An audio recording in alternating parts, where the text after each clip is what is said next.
Assalamualaikum warahmatullahi wabarakatuh. Hai kawan-kawan Snamers, bagaimana kabarnya?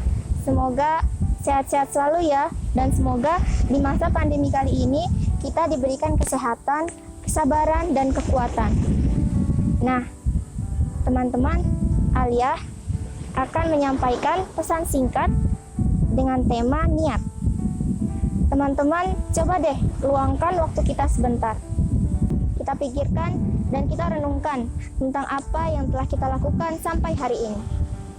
Tentu saja dalam setiap pekerjaan yang kita lakukan, tidak semuanya didasari dengan alasan yang sama. Atau ada yang melakukannya karena keinginannya sendiri, ada juga yang melakukannya karena terpaksa atau dipaksa oleh orang lain. Kita semua pasti pernah mengalaminya. Namun, teman-teman tahu tidak bahwa kita bisa sampai di posisi kita saat ini, di kondisi kita saat ini, semua karena niat kita loh. Tidak ada seorang petani yang menjadi petani tanpa ada niatan untuk bertani. Namun di setiap pekerjaan, jika kita melakukannya dengan tulus, jujur, dan atas dasar keimanan kepada Allah Subhanahu wa Ta'ala, maka Allah Subhanahu wa Ta'ala akan meridhai pekerjaan kita. Sebaliknya, jika kita melakukannya tidak dengan tulus, kejujuran, dan atas dasar keimanan kepada Allah Subhanahu wa Ta'ala, maka Allah tidak akan meridhai pekerjaan kita. Dan ingat teman-teman, apapun yang kita kerjakan, yang telah dan akan kita kerjakan, semua akan mendapatkan balasan yang setara sesuai dengan apa yang kita niatkan. Hal ini telah disampaikan dalam hadis Rasulullah SAW yang diriwayatkan oleh Umar radhiyallahu anhu.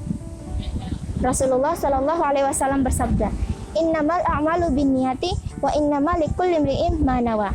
Yang artinya, sesungguhnya segala amal didasarkan atas niat dan setiap orang akan memperoleh apa yang ia niatkan. Kita dapat melihat contoh sederhananya dari kisah kedua putra Nabi Adam alaihissalam, yakni Habil dan Qabil, di mana mereka berdua sama-sama melaksanakan perintah Allah Subhanahu wa Ta'ala, namun amalan yang diterima hanyalah amalan yang dikerjakan oleh Habil. Hal ini dikarenakan Habil mengerjakannya atas dasar keimanan dan ketakwaan kepada Allah Subhanahu wa Ta'ala, sehingga dia melakukannya dengan jujur. Sedangkan Qabil tidak melaksanakannya atas dasar keimanan kepada Allah Subhanahu wa Ta'ala, sehingga amalannya tidak diterima oleh Allah Subhanahu wa Ta'ala. Contoh lainnya bisa kita lihat dalam kehidupan sehari-hari yang paling banyak, misalnya dalam mengerjakan tugas dan ujian.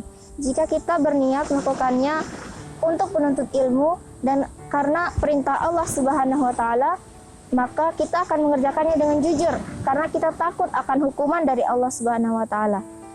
Sebaliknya, jika kita melakukannya tidak karena Allah Subhanahu wa Ta'ala, maka naudzubillah, kita tidak takut akan balasan atau hukuman yang diberikan Allah Subhanahu wa Ta'ala, sehingga kita berani berbuat curang atau menyontek.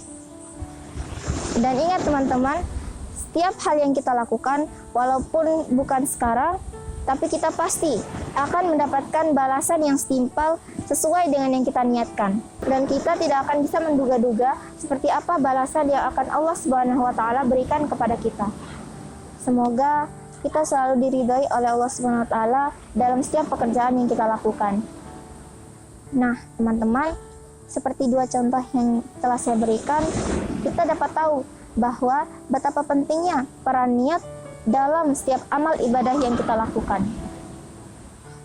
Ibnu Mubarak mengatakan, betapa banyaknya amal ibadah kecil yang menjadi besar nilainya karena niat, dan betapa banyaknya amalan besar yang menjadi kecil nilainya karena niat.